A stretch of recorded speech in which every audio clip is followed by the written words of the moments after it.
talk about how can you select level of protection on your Truecaller app. We're going to figure out the solution on how you can do that on your app. So you just follow these ways, then it's going to work with you.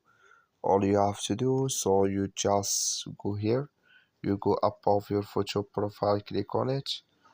So then it's going to take you to your profile. It's going to show for you like this here.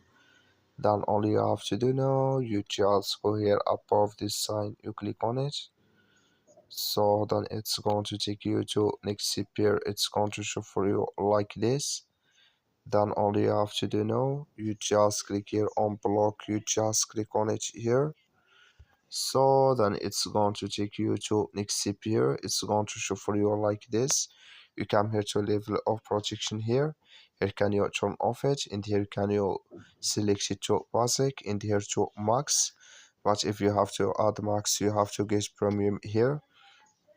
So only you have to uh, so open, but you have here open projection here is basic, and you select it. So that's all you have to do to select it here. That's all. Thank you for watching. Don't forget to support us by liking, subscribe.